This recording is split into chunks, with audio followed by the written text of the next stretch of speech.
And speaking of, we have other big news. Well, I always said I wasn't going to do any more, and that's true, because I'm not going to do any more. But that doesn't mean I'm unwilling to turn it over to Kathy to do more. Mm-hmm. I have story treatments of 7, 8, and 9, and a bunch of other movies, and obviously we have hundreds of books and comics and everything you could possibly imagine. So, you know, I sort of moved that treasure trove of stories and various things to Kathy, and I have complete confidence that she's going to take them and make great movies. We are absolutely going to make Star Wars movies, and we're in the midst of the really fun part of the process, which is we're sitting down with a couple of writers and we're starting to discuss ideas and we're starting to talk about what those stories might be. I wanted to make sure that I wasn't going to be entirely on my own, because it's important that he at least continue to be the little guardian angel on my shoulder, helping me do this. They're finishing the hologram now. Don't worry. Yeah. My Yoda has to be there. I'm doing this so that the films will have a longer life, and so that more fans and people can enjoy them into the future. It's a very big universe I've created, and there's a lot of stories that are sitting in there. The main thing is to protect these characters, make sure that they still continue to live in the way that you created them, and that the universe of Star Wars continues to grow. I get to be a fan now, which is what I was saying before, and I sort of look forward to it. It's a lot more fun, actually, than actually having to go out in the mud and you can actually blog about what we're doing and how we're messing things up. No. I just say, gosh, they're out in the snow and it's cold, and hopefully it'll be an inspiring package of entertainment that it has always been well into the future. This is going to be a different type of video, and I have a few points I wanted to talk about when it comes to Star Wars, and just looking back at the last few years of Star Wars. And as you saw with the clip, I want to address first the lies that Kathleen Kennedy told to George Lucas's face while he was in the same room at the same table taking over Lucasfilm. And it frustrates me to this day to see this, and knowing where Star Wars is now. It is so disgusting to see that she said this with a straight face, and even said he had outlines for sorry, my phone. He had outlines for 7, 8, and 9, and other stories as well. It's probably not just those 3 movies. We had the Clone Wars. We have probably some other movies that he had some synopsises and stories for. And yet, what we got was, I would say, an abomination compared to what we probably would have gotten with George Lucas. Now, Kathleen Kennedy is the one responsible for this. She had the biggest IP in the world, which she took over with his stories, with George Lucas's stories, and managed to screw it up. Not even within 10 years. It is amazing to just know this now. And well, instead of when I'm gonna go to my next point, is when they took over, they announced the 5 movies. Basically, they've since then announced 5 movies, which were 7, 8, and 9, Solo, and Rogue One. And all of that within a span of 5 years. And instead of taking their time making these stories, They wanted to annualize Star Wars and rush these movies out, and it shows a clear lack of understanding what Star Wars is. It needs time. It needs to be refined. It needs time to write a good story. But with Kathleen Kennedy, that's not what we got. It just pains me to see the lack of just patience when it comes to Star Wars in general, when they had such a good opportunity with the original cast coming back. They had all the time in the world to make a good story, but instead they rushed the story out with that, and what we got was basically a carbon copy of Episode 4 with a Mary Sue in the main role. And instead of having a story about the original cast, which everyone wanted, no, let's make new characters, which nobody cares about, and continue the story there, and not have Luke Skywalker speak and have him for like 20 seconds in the movie.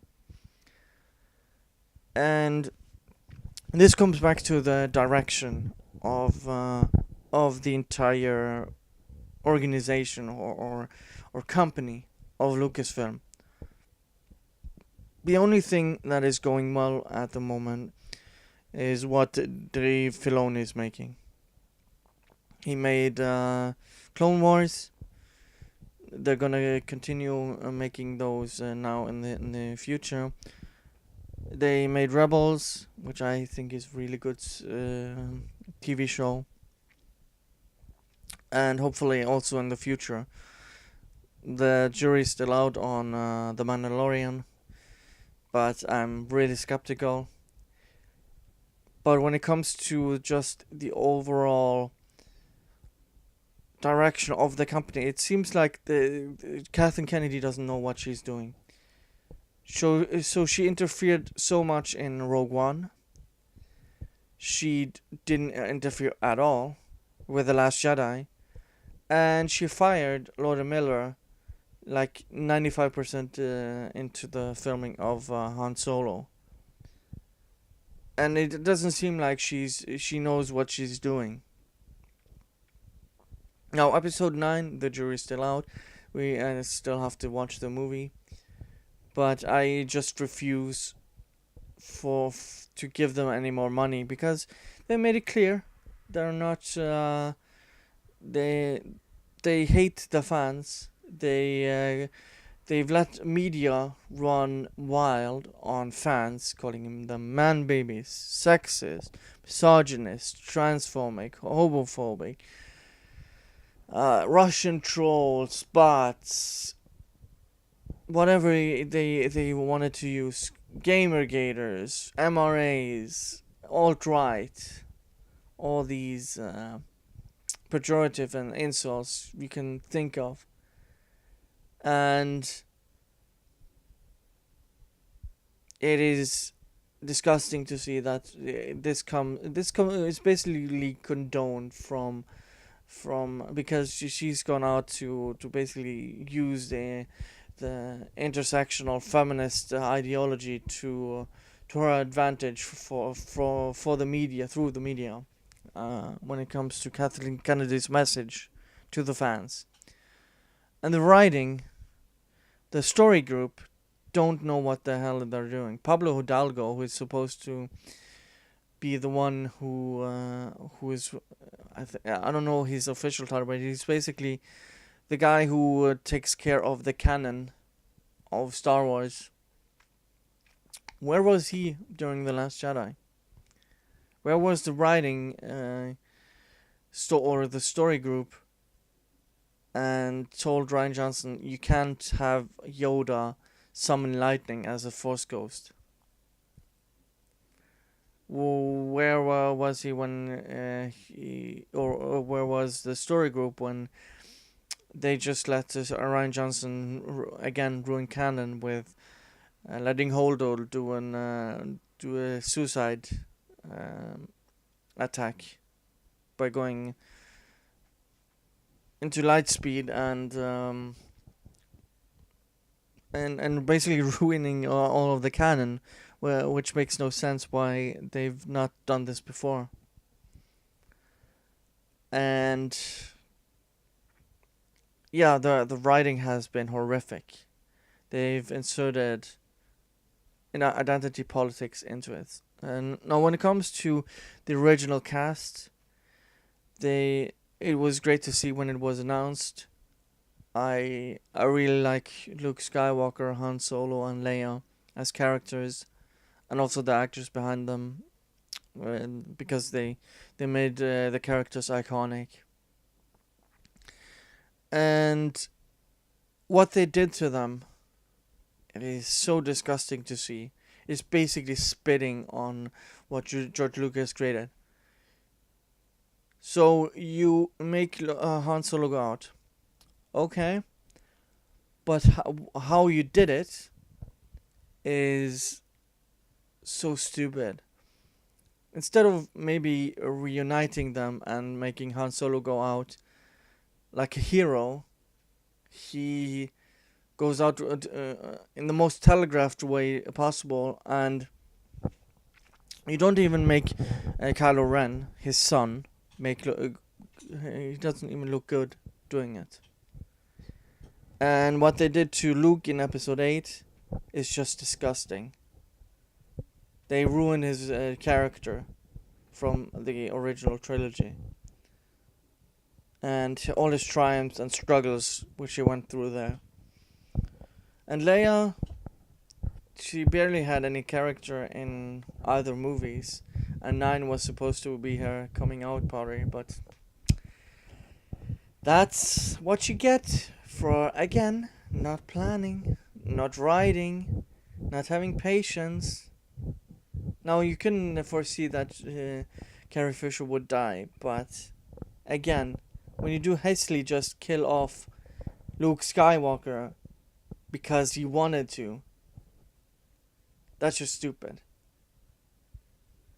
And the identity politics, which is in the new trilogy, is just Vice Admiral Gender Studies Holdo,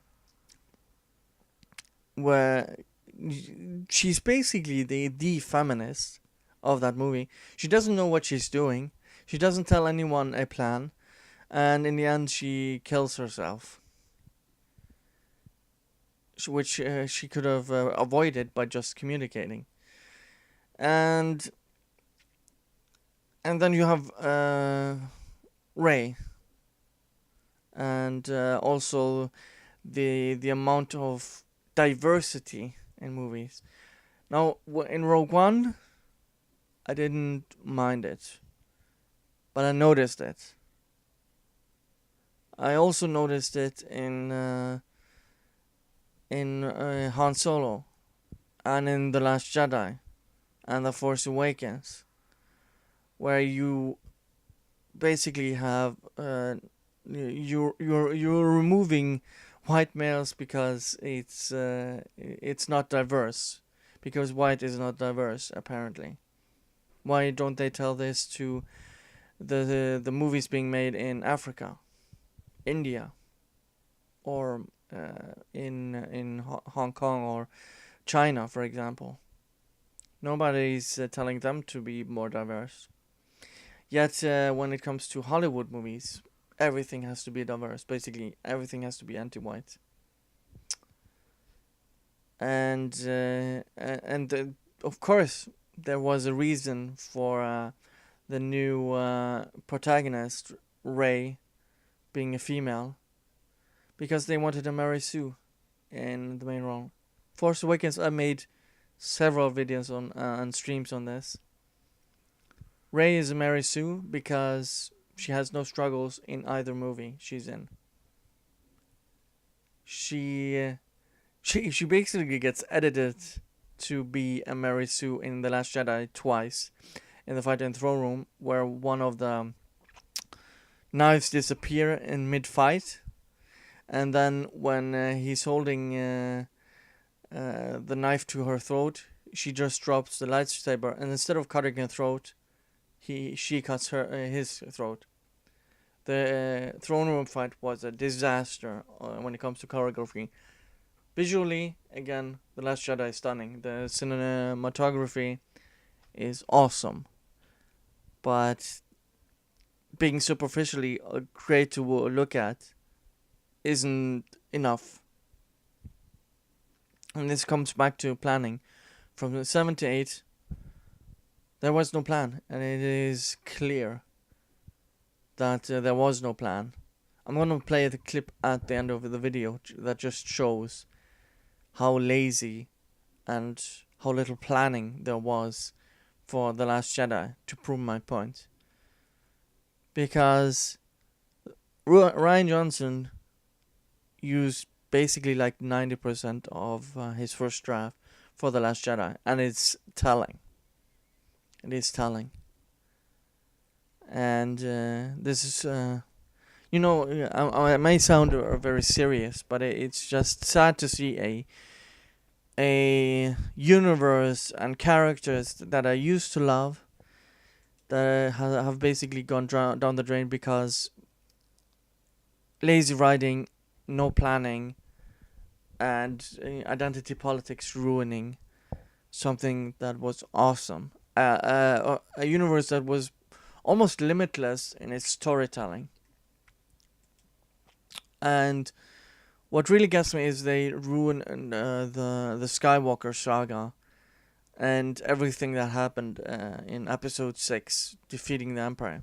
It makes no sense how the Order came to be. You can tell they can tell this in books, but they can't tell this in the movie.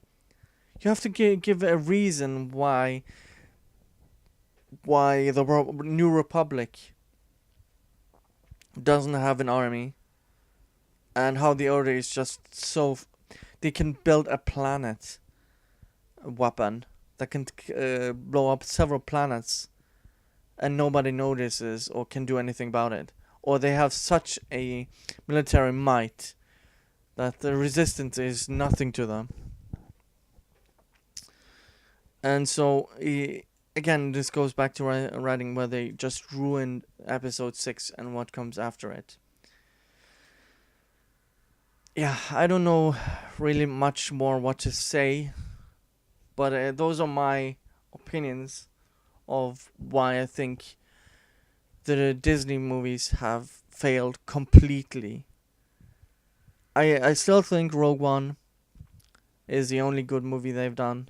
It's not great. It doesn't come up to the tier of what George Lucas has done, but I would consider it canon. As I said in my previous videos, I consider 1 to 6 plus Rogue One canon. And I'm just gonna ignore what comes. I'm gonna watch episode 9 at some point, and hopefully it's not gonna be garbage. But I'm gonna just enjoy what has come before, and I'm gonna refuse to give money to Disney for their future projects, because they've just ruined Star Wars. Not just for me, I mean, Fandom Menace is there for a reason. Geeks and Gamers, Odin's movie blog, that Star Wars Girl, Ethan Van Sciver, EC Reviews, John Talks, World Class Bullshitters. I'm sure Ivan Ortega, Jesse Milestone. I mean, there are plenty of people that have come out and spoken against the treatment of characters and what they've done to Star Wars.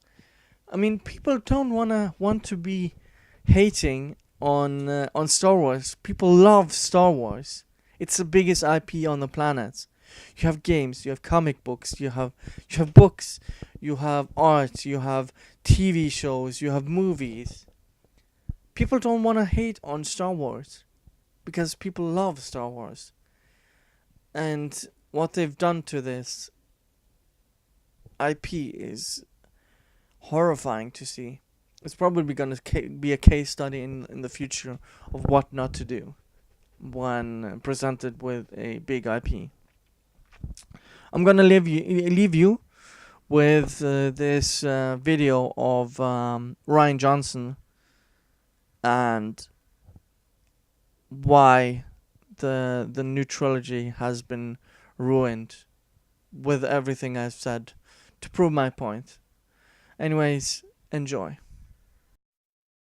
Ryan delivered the script, I think, the first draft that everybody responded, Kathy and everybody in the studio responded super positively, probably like 13 or 14 months before we start filming, which doesn't really happen in this world and this kind of big movies. So we had a lot of time to prep, and that made the process very smooth and allowed us to make this ambitious movie. I mean, The Force Awakens had not even been fully in the canon, right? When you turned in your... Yeah, I started writing just as they were going into their production, into shooting it. So I had read the script, and then I was watching dailies from The Force Awakens, and I was writing what happens next, kind of based on that. When you make edgy, bold decisions like you did in this movie, how worried are you that you might also piss off people that are... Can I just say, though, a lot of times I would say to Ryan, we got to think about the fans. And he said, no, we got to think about the story, and we got to think about our movie, which